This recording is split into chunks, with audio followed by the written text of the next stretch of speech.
স্বাগতম রুহিস আর্ট স্ট্রিটে। আজকে থাকছে গ্লাস পেইন্টিং নিয়ে প্রয়োজনীয় তথ্য। আপনারা যারা পেইন্টিং পছন্দ করেন তারা অবশ্যই ভিডিওটি সম্পূর্ণ দেখবেন, আশা করি উপকারে আসবে।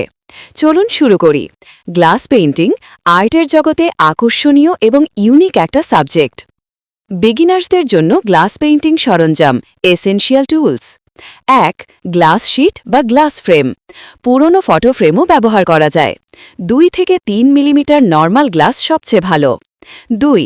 Glass outliner black, gold, silver. ডিজাইনের বর্ডার তৈরি করতে লাগে, রং ছড়িয়ে যাওয়া আটকায়। 3. Glass paint water based or solvent based. বিগিনার্সদের জন্য ওয়াটার বেসড সবচেয়ে সহজ। 4. Small painting brushes. সাইজ 0-1-2 রাখলে সব কাজ চলবে। সফট টিপড ব্রাশ নিলে লাইন সুন্দর হয়। 5. কটন বাড টুথপিক ছোট ভুল ঠিক করতে সাহায্য করে। 6.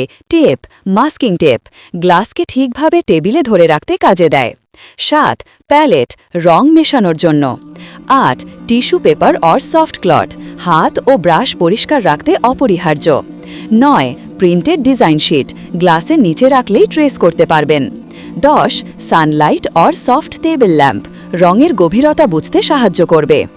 গ্লাস পেইন্টিং বিগিনার্সদের জন্য 10টি গুরুত্বপূর্ণ টিপস। 1. শুরুতেই আউটলাইনারের প্র্যাকটিস করুন। কাগজের উপর লাইন টেনে হাত সোজা করুন, তাহলেই গ্লাসে কাজ সহজ হবে। 2.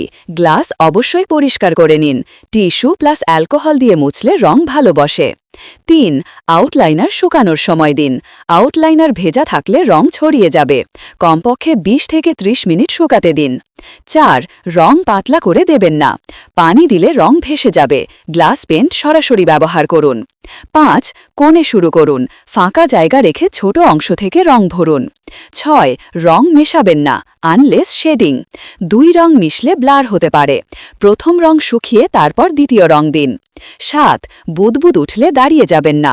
টুথপিক দিয়ে হালকা টোকা দিলে এয়ার বাবেল উঠে যাবে। 8. রং খুব বেশি না দিন। পুরু দিলে ফাটে, পাতলা দিলে হালকা দেখাবে। মাঝারি লেয়ারে রং দিন। 9. সরাসরি হাতে না ধরুন। ফিঙ্গারপ্রিন্ট হলে রং ঠিকভাবে বসবে না। 10. শেষে 24 ঘন্টা শুকাতে দিন।